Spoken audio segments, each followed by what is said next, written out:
Assalamualaikum warahmatullahi wabarakatuh. Selamat datang di kisah penuh inspirasi perjalanan seorang tokoh besar dalam sejarah Islam di Nusantara. Inilah kisah Sunan Gresik, Maulana Malik Ibrahim, seorang ulama agung yang membawa cahaya Islam ke tanah Jawa. Mari kita telusuri jejak perjuangannya dari tanah Persia hingga menjadi pelopor dakwah di Nusantara. Simak kisahnya dengan penuh hikmah dan makna. Selamat menyaksikan. Pada suatu malam di Persia abad ke-14, di dalam sebuah madrasah megah yang dipenuhi kitab-kitab tebal bersampul kulit, seorang pemuda bernama Maulana Malik Ibrahim duduk bersila. Wajahnya tenang, namun matanya memancarkan semangat keilmuan yang luar biasa. Di hadapannya, kitab-kitab berisi ilmu Islam, filsafat, dan pengobatan terbuka. Tulisannya berkilau dalam cahaya lilin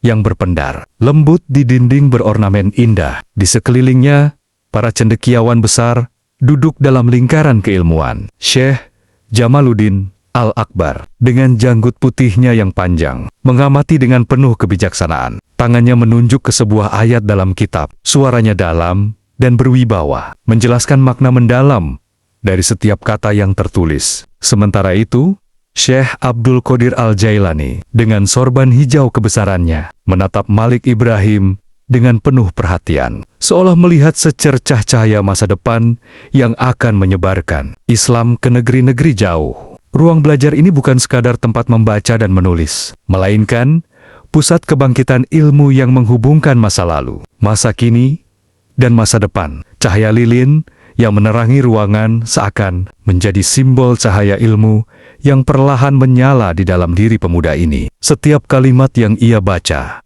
setiap hikmah yang ia serap, membawanya semakin dekat pada takdir besarnya. Malam semakin larut, namun di dalam ruangan itu, waktu seolah berhenti. Para cendekiawan berbincang dalam bahasa yang kaya akan makna, membahas tentang ilmu, hikmah, dan perjalanan spiritual. Malik Ibrahim mendengarkan dengan penuh takzim, mencatat dengan hati dan pikirannya. Ia menyadari bahwa ilmu bukan sekadar untuk dirinya sendiri, melainkan sebuah amanah yang harus ia sebarkan kelak. Di kejauhan, suara azan berkumandang, membelah keheningan malam. Itu adalah panggilan, bukan hanya untuk salat, tetapi juga untuk sebuah perjalanan panjang yang akan membawanya jauh ke timur, ke tanah yang belum ia kenal, tanah yang kelak akan menjadi ladang dakwahnya. Di atas geladak kapal dagang yang kokoh, Maulana Malik Ibrahim berdiri tegak, mengenakan jubah putih yang berkilau diterpa cahaya fajar. Tatapannya terarah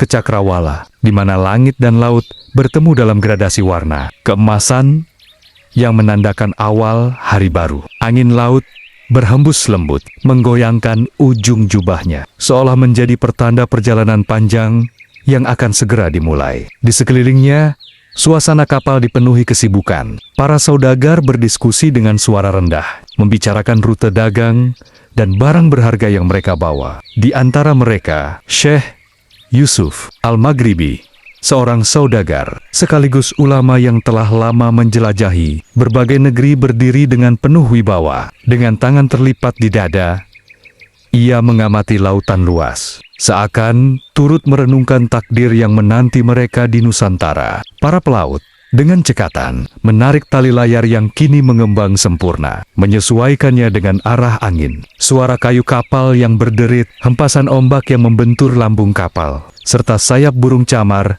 yang mengepak di udara, menciptakan irama alam yang mengiringi perjalanan mereka. Mentari pagi menyapa ufuk timur, menyinari hamparan lautan yang berkilauan. Di kejauhan, siluet kapal-kapal dagang yang bersandar tampak megah, membawa rempah, kain sutra, dan kisah dari negeri-negeri jauh. Riuh rendah pasar pesisir Gresik dipenuhi oleh para pedagang yang bertransaksi, para nelayan yang menurunkan hasil tangkapan, serta masyarakat setempat yang menjalani kehidupan sehari-hari. Di tengah kesibukan itu, sebuah kapal besar perlahan mendekati dermaga. Layar putihnya masih mengembang, membawa angin perjalanan yang panjang dari negeri Persia. Saat kapal bersandar, seorang lelaki berjubah putih turun dengan langkah tenang. Wajahnya memancarkan keteduhan, Janggutnya tertata rapi, dan sorot matanya mengandung kebijaksanaan. Dialah Maulana Malik Ibrahim,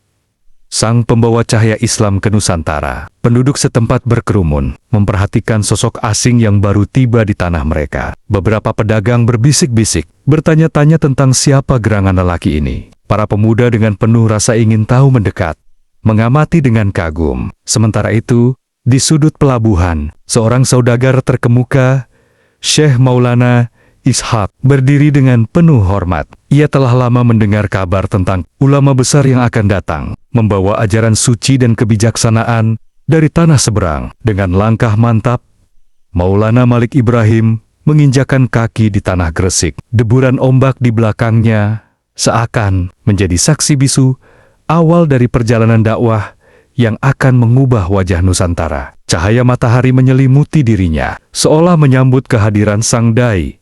Dengan kehangatan, perjalanan panjangnya dari Persia kini mencapai titik awal baru, bukan sekadar persinggahan, tetapi sebagai tanah dakwah yang akan menjadi warisan abadi bagi generasi mendatang. Suasana bersejarah ini terasa begitu mendalam, penuh harapan, keteguhan, dan permulaan dari babak baru dalam sejarah Islam di Nusantara. Di bawah rindangnya pohon besar yang telah berusia ratusan tahun, Sunan duduk dengan tenang, wajahnya penuh cahaya kebijaksanaan. Angin sepoi-sepoi dari laut yang tidak jauh dari desa, membawa aroma garam dan dedaunan basah, menambah kesejukan suasana. Siang itu, penduduk desa berkumpul melingkar, duduk bersila di tanah yang masih hangat oleh sinar mentari pagi. Wajah-wajah mereka penuh harap, mendengarkan setiap kata yang keluar dari lisan sang wali dengan takzim. Di antara mereka, Ki Gede Pemanahan, seorang pemimpin masyarakat yang dihormati, duduk dengan mata berbinar,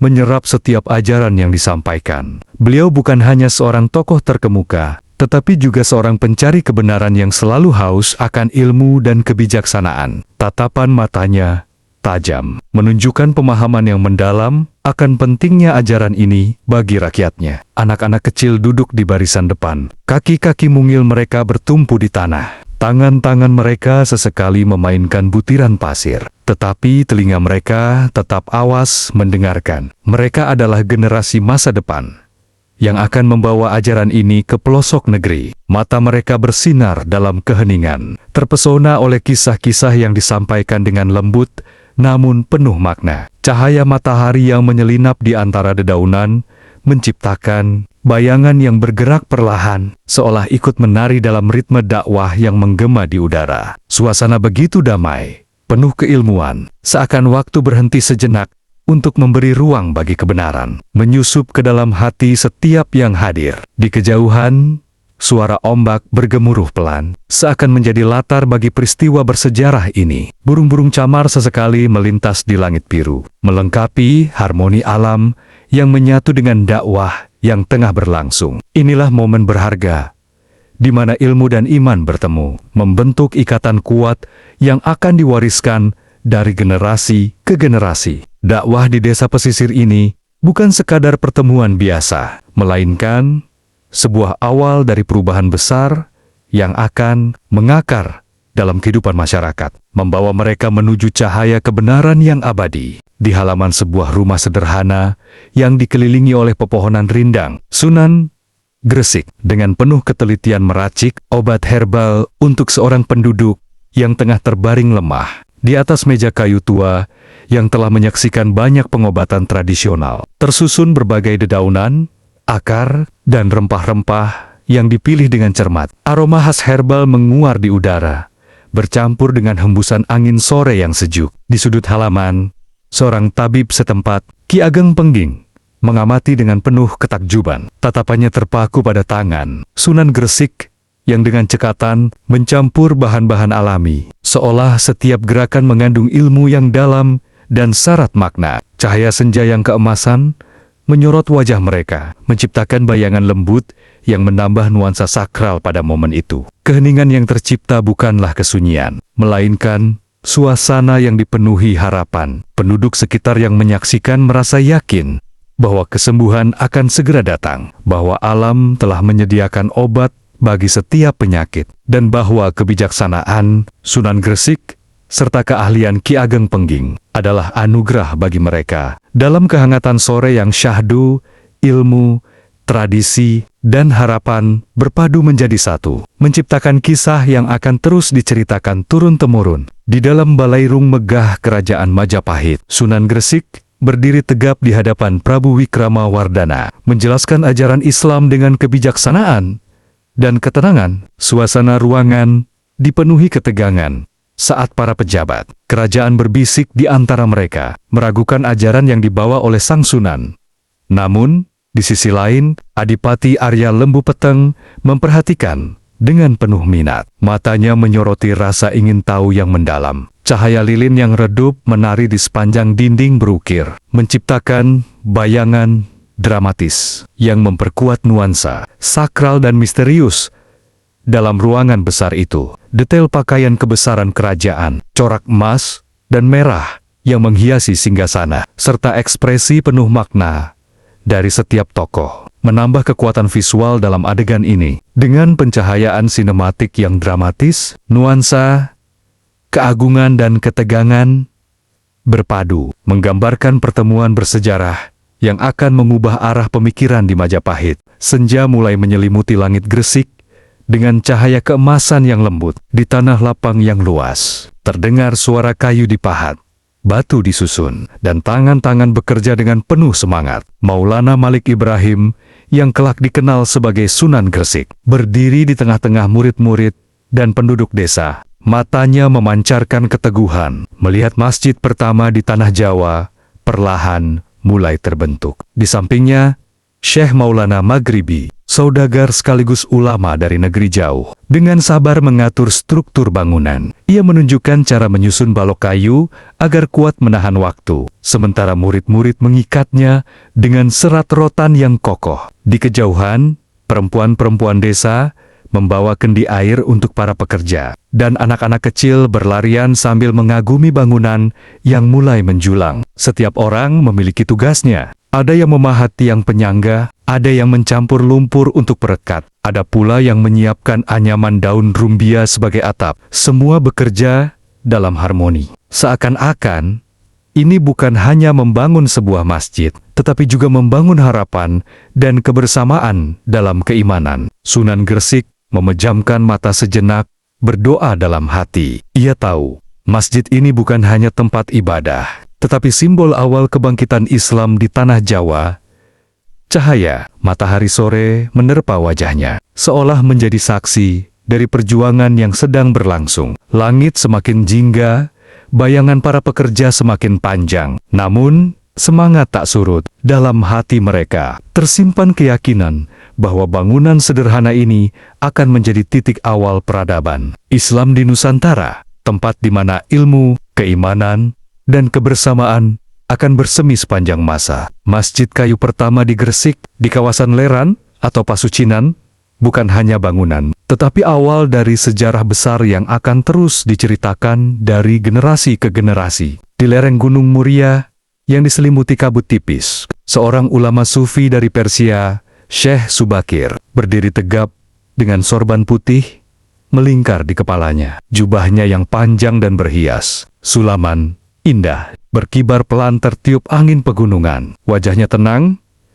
sorot matanya tajam, namun penuh kebijaksanaan, memancarkan keteguhan hati seorang penyebar agama yang datang dari negeri jauh. Di hadapannya terbentang lembah hijau yang subur, dengan pepohonan besar yang menjulang tinggi. Suara gemericik air sungai kecil yang mengalir di antara bebatuan, menambah kesyahduan suasana. Udara dipenuhi aroma tanah basah, bunga liar, dan dedaunan yang tertiup angin. Burung-burung berkicau riang di kejauhan, seolah ikut menyambut kedatangannya di tanah yang masih dipenuhi kepercayaan lama. Syekh Subakir memejamkan mata sejenak, merasakan energi mistis yang menyelimuti tanah Jawa. Ia tahu, perjalanan dakwahnya tidak akan mudah. Tanah ini masih dipenuhi ajaran lama, dan tak sedikit yang akan menentang perubahan. Namun, ia datang bukan untuk berperang, melainkan untuk membawa cahaya Islam dengan kedamaian dan kebijaksanaan. Di kejauhan, terlihat seorang lelaki berjubah putih, berjalan mendekat. Itu adalah Sunan Gresik, Syekh Maulana Malik Ibrahim, sesama penyebar Islam yang telah lebih dulu tiba di Jawa. Keduanya bertemu di sebuah batu besar di tepi sungai. Dengan senyum penuh kehangatan, mereka saling memberi salam. Lalu duduk bersila, berdiskusi tentang strategi dakwah yang lembut dan penuh hikmah. Cahaya matahari senja menyusup di antara dedaunan, menciptakan bayangan yang bergerak perlahan di wajah mereka. Perbincangan mereka berlangsung lama, membahas bagaimana Islam harus diperkenalkan dengan cara yang damai, menyatu dengan budaya lokal tanpa merusaknya. Syekh Subakir menyadari bahwa dakwah di tanah Jawa tidak cukup hanya dengan kata-kata, tetapi juga harus dilakukan dengan teladan dan kebijaksanaan. Saat malam mulai turun, bintang-bintang berkelip di langit yang gelap. Angin gunung berhembus lebih dingin, membawa pesan bahwa perjalanan mereka baru saja dimulai. Syekh Subakir menatap langit, hatinya teguh. Ia siap menanamkan benih Islam di tanah Jawa dengan penuh ketulusan dan kesabaran.